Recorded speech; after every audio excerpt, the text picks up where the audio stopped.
Hi guys, welcome back to our YouTube channel. ಇವಾಗ module 3 continuation video. ಇನ್ನು ನಮ್ಮ ಚಾನಲ್ಗೆ ಸಬ್ಸ್ಕ್ರೈಬ್ ಆಗಿಲ್ಲ ಅಂದರೆ ಸಬ್ಸ್ಕ್ರೈಬ್ ಆಗಿ, ವಿಡಿಯೋ ಇಷ್ಟ ಆದರೆ ಲೈಕ್ ಮಾಡಿ, ಶೇರ್ ಮಾಡಿ. ಇವಾಗ role of citizen in national building.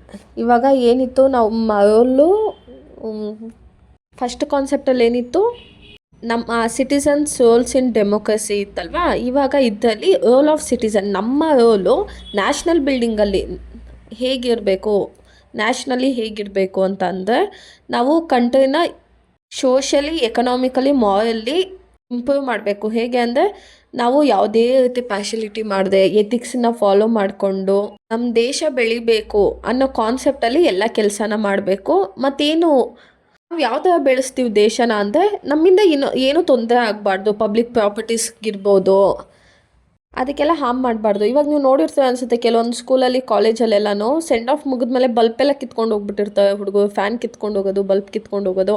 So ಈ ಥರ ಎಲ್ಲ ಮಾಡ್ತಾರೆ.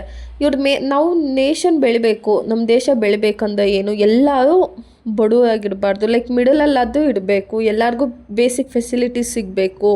ಈ ಕಾನ್ಸೆಪ್ಟ್ ಮೇಲೆ ತಾನೇ ಎಲ್ಲರ ಮಕ್ಕಳು ಓದಬೇಕು ಅಂತಲೇ ಗೌರ್ಮೆಂಟ್ ಸ್ಕೂಲ್ಗಳು ಓಪನ್ ಆಯಿತು. ಗೌರ್ಮೆಂಟ್ ಕಾಲೇಜ್ ಇರ್ಬೋದು.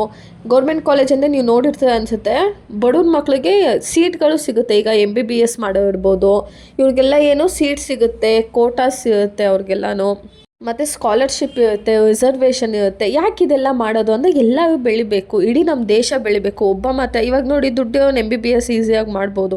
ಅದೇನೇ ನಾರ್ಮಲ್ ಮಿಡಲ್ ಕ್ಲಾಸ್ ಅವ್ರು ಹೇಗೆ ಮಾಡ್ತಾರೆ MBBSನ? ಸೊ ಗೌರ್ಮೆಂಟ್ ಸಪೋರ್ಟ್ ಇರಲೇಬೇಕು ಅಲ್ವಾ.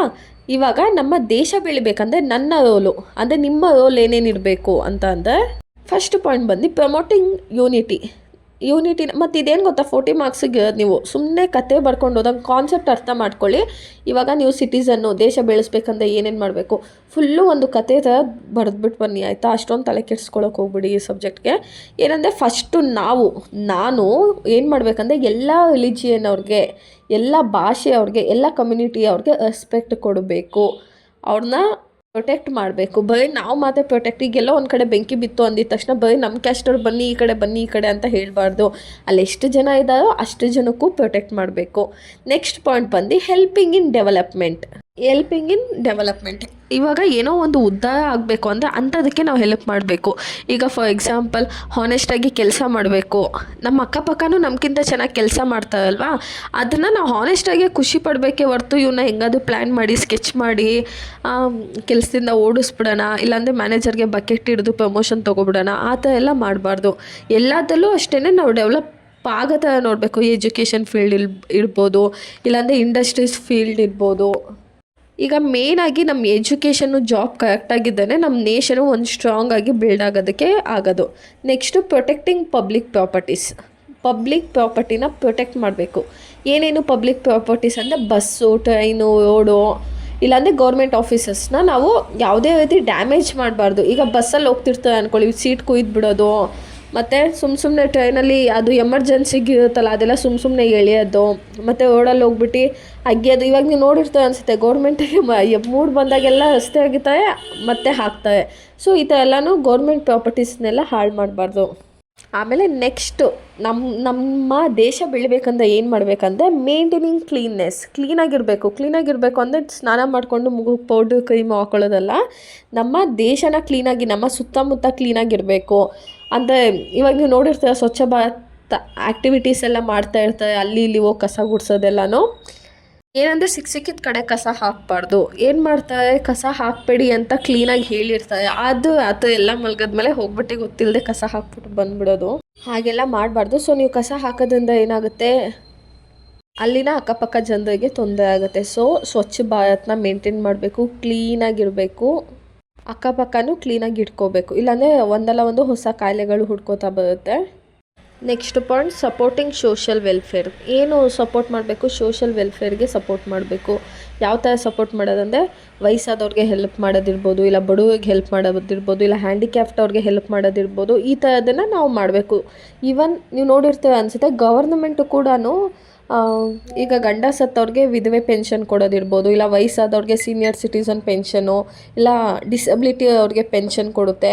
ಸೊ ಈ ಥರ ಎಲ್ಲ ಮಾಡ್ತಿದೆ. ನಾವು ಆದಷ್ಟು ನಮ್ಮ ಕೈಯಲ್ಲಾದಷ್ಟು ಅವ್ರಿಗೆಲ್ಲ ಹೆಲ್ಪ್ ಮಾಡಬೇಕು. ಹಾಗೆಯೇ ಈಗ ಎಜುಕೇಷನ್ ಮತ್ತು ಹೆಲ್ತ್ ಕೇರಲ್ಲೂ ಅಷ್ಟೇ, ನಿಮ್ಮ ಕೈಯಲ್ಲಾದಷ್ಟು ಹೆಲ್ಪ್ ಮಾಡಬೇಕಾಗುತ್ತೆ ನೀವು. Next point, conserving environment. ನಾವು ಈ ದೇಶದ ಒಬ್ಬ ನಾಗರಿಕನಾಗಿ ಎನ್ವಿರಾನ್ಮೆಂಟನ್ನು ಪ್ರೊಟೆಕ್ಟ್ ಮಾಡಬೇಕು, ನೀರನ್ನು ಪ್ರೊಟೆಕ್ಟ್ ಮಾಡಬೇಕು. ಮೇನಾಗಿ ಸುಮ್ಮನೆ ನೀರನ್ನ ವೇಸ್ಟ್ ಮಾಡೋದಿರ್ಬೋದು. ಇವಾಗ ನೀವು ನೋಡಿರ್ತೀರ ಅನಿಸುತ್ತೆ, ಅಕ್ವಾಗಾರ್ಡ್ ಯೂಸ್ ಮಾಡೋರು, ವಾಟರ್ ಪ್ಯೂರಿಫೈ ಯೂಸ್ ಮಾಡೋರು ಒಂದು ಕಡೆಯಿಂದ ನೀರು ತುಂಬ್ತಾ ಇರ್ತೇವೆ, ಒಂದು ಕಡೆ ವೇಸ್ಟ್ ಆಗ್ತಾಯಿರುತ್ತೆ. ಸೊ ಅದನ್ನು ವೇಸ್ಟ್ ಮಾಡಬಾರ್ದು. ಅದನ್ನು ಒಂದು ಕಡೆ ಸ್ಟೋರ್ ಮಾಡಿಕೊಂಡು ಮನೆ ಒರ್ಸೋಕ್ಕೋ ಇಲ್ಲ ಬಾಗಿಲು ಗುಡ್ಸೋಕ್ಕೋ, ಬಾಗಿಲಿಗೆ ನೀರು ಹಾಕ್ತಾರಲ್ಲ ಅದಕ್ಕೂ ಯೂಸ್ ಮಾಡ್ಕೋಬೇಕು. ಯಾಕಂದರೆ ಇಲ್ಲಾಂದರೆ ತುಂಬ ನೀರು ವೇಸ್ಟ್ ಆಗುತ್ತೆ. ಆಮೇಲೆ ನಾವು ಟ್ರೀಸ್ನ ಪ್ಲ್ಯಾಂಟ್ ಮಾಡಬೇಕು. ಆಮೇಲೆ ಪೊಲ್ಯೂಷನ್ನ ಕಮ್ಮಿ ಮಾಡಬೇಕು. ಒಬ್ಬೊಬ್ಬರು ಒಂದೊಂದು ಗಿಡನ ನೆಡೋದ್ರಿಂದ ತುಂಬ ಹೆಲ್ಪ್ ಆಗುತ್ತೆ. ಆ್ಯಂಡ್ ರೆಡ್ಯೂಸಿಂಗ್ ಪೊಲ್ಯೂಷನ್ನ ಹೇಗೆ ಕಮ್ಮಿ ಮಾಡ್ತಾರೆ ಅಂದರೆ, ಒಂದು ಮನೆಗೆ ಒಂದು ಗಾಡಿನ ಯೂಸ್ ಮಾಡಬೇಕು. ಆದರೆ ಹಾಗಿಲ್ಲ, ಒಂದು ಮನೇಲಿ 4 ಗಾಡಿಗಳಿರುತ್ತೆ. ಸೊ ಅದರಿಂದ ಏನಾಗುತ್ತೆ, ಪೊಲ್ಯೂಷನ್ ಜಾಸ್ತಿ ಆಗ್ತಾ ಹೋಗುತ್ತೆ.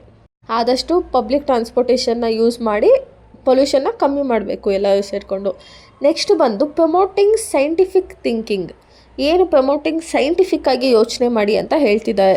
ಹೇಗೆ ಯೋಚನೆ ಮಾಡೋದಂದರೆ, ಬ್ಲೈಂಡ್ ಬಿಲೀಫನ್ನು ನಂಬೇಡಿ. ಏನಾದರೂ ಇನೋವೇಟಿವ್ ಆಗಿ ಮಾಡಿ, ಬ್ಲೈಂಡ್ ಬಿಲೀಫಲ್ಲೇ ನೀವು ಇರಬೇಡಿ. ನೀವು ನೋಡಿರ್ತೀರ ಅನಿಸುತ್ತೆ, ಮುಸ್ಲಿಮವೆಲ್ಲ ಹೇಗಿರ್ತಾರೆ ಅಂದರೆ 10th ಆದಮೇಲೆ ಮಕ್ಳಿಗೆ ಓದಿಸೋದೇ ಇಲ್ಲ, ಮದುವೆ ಮಾಡಿ ಕಳಿಸ್ಬಿಡ್ತಾರೆ ಅಲ್ವಾ. ಯಾಕೆ ಅಂತ ಅಂದರೆ, ನಮ್ಮ ಇಡೀ ವಂಶದಿಂದನೂ ಹಾಗೇ 15 ವಯಸ್ಸಿಗೆಲ್ಲ ಮದುವೆ ಮಾಡಿಬಿಡ್ತಿದ್ವಿ. ನಾನು ಮುಂಚೆ ಕಾಲದಲ್ಲೂ ಹಾಗೆ ಅಲ್ವಾ, ಒಂದು ಹುಡುಗಿ ಏನಾದರೂ ದೊಡ್ಡವಳಾಗಿದ್ದ ತಕ್ಷಣ 1 ವರ್ಷಕ್ಕೆಲ್ಲ ಮದುವೆ ಮಾಡಿಬಿಡೋರು. ಯಾಕೆ ಮದುವೆ ಮಾಡಿಬಿಡೋರು ಅಂದರೆ, ಇಲ್ಲ ನಮ್ಮ ಕಡೆ ಸಂಪ್ರದಾಯ ಅದು, ನಾವು ಮದುವೆ ಮಾಡಿಬಿಡ್ತೀವಿ ಅನ್ನೋದಿರ್ಬೋದು. ಇಲ್ಲಾಂದರೆ ಫಸ್ಟ್ ಸಂಪ್ರದಾಯ ಏನಿತ್ತು, ಗಂಡ ಸತ್ತಿದ ತಕ್ಷಣ ಹೆಂಡತಿನೂ ಸತ್ತೋಗ್ಬೇಕು ಅನ್ನೋದಿರ್ಬೋದು. ಅಂದರೆ ಇಂಥದ್ದೆಲ್ಲ ಮೂಢನಂಬಿಕೆ ಅದೆಲ್ಲನೂ, ಆಯಿತಾ. ಆಮೇಲೆ ಏನದು ಇನ್ನೊಂದು, ಹೆಣ್ಮಕ್ಳು ಬಳೆ ಹಾಕ್ಕೊಂಡಿಲ್ಲ ಅಂದರೆ ಗಂಡ ಸತ್ತೋಗ್ಬಿಡ್ತಾನೆ, ಇಲ್ಲ ಗಂಡನ ಆಯಸ್ಸು ಕಮ್ಮಿ ಆಗುತ್ತೆ ಅನ್ನೋದಿರ್ಬೋದು. ಅಂದರೆ ಇಂಥದ್ದನ್ನೆಲ್ಲ ನಂಬಬೇಡಿ. ಆಮೇಲೆ 6 ಗಂಟೆ ಮೇಲೆ ಯಾವ ಹೊರಗಡೆ ಕೆಲ್ಸಕ್ಕೆ ಹೋಗಬಾರ್ದು ಅನ್ನೋದು, ಇಂಥ ಬ್ಲೈಂಡ್ ಬಿಲೀಫನ್ನೆಲ್ಲ ಬಿಟ್ಬಿಟ್ಟು ಹೊಸದಾಗಿ ಇನೋವೇಟಿವ್ ಆಗಿ ಯೋಚನೆ ಮಾಡಿ ಅಂತ ಹೇಳ್ತಾ ಇದೆ. Role of citizen. ಈಗ ನಾವು ನಮ್ಮ ದೇಶ ಉದ್ಧಾರ ಆಗಬೇಕಂದ್ರೆ ಏನೇನು ಮಾಡಬೇಕು, ನಾವು 1 by 1 ಇನ್ನೊಂದು ಸತಿ ರಿಪೀಟ್ ಮಾಡ್ತೀನಿ ನೋಡಿ. ಎಲ್ಲ ಕ್ಯಾಸ್ಟು, ಲ್ಯಾಂಗ್ವೇಜು, ರಿಲಿಜಿಯನ್ ಅವ್ರನ್ನ ಹೆಲ್ಪ್ ಮಾಡಬೇಕು. ಕೆಲಸ ಮಾಡೋದಲ್ಲಿ ಹಾನೆಸ್ಟಾಗಿರಬೇಕು. Public property, bus, train, road ಇದನ್ನು ಹಾರ್ಮ್ ಮಾಡಬಾರ್ದು. ಸ್ವಚ್ಛ ಭಾರತ್ ಆಂದೋಲನ ಫಾಲೋ ಮಾಡಬೇಕು. ವಯಸ್ಸಾದವ್ರನ್ನ, ಬಡವ್ರನ್ನ, ಹ್ಯಾಂಡಿಕ್ಯಾಫ್ಟ್ ಅವ್ರನ್ನ ಹೆಲ್ಪ್ ಮಾಡಬೇಕು. ಆಮೇಲೆ ನಮ್ಮ ಎನ್ವಿರಾನ್ಮೆಂಟನ್ನು ಪ್ರೊಟೆಕ್ಟ್ ಮಾಡಬೇಕು. ಸೈಂಟಿಫಿಕ್ಕಾಗಿ ಯೋಚನೆ ಮಾಡಬೇಕು. ಇದು ಇಷ್ಟೇ ಈ ಕಾನ್ಸೆಪ್ಟು. ಇವಾಗ ನೆಕ್ಸ್ಟ್ ಕಾನ್ಸೆಪ್ಟ್ ನೆಕ್ಸ್ಟ್ ವೀಡಿಯೋನಲ್ಲಿ ಅಪ್ಲೋಡ್ ಮಾಡ್ತೀನಿ. ಕಂಟಿನ್ಯೂಷನ್ ಇರುತ್ತೆ. Keep watching guys. Thank you.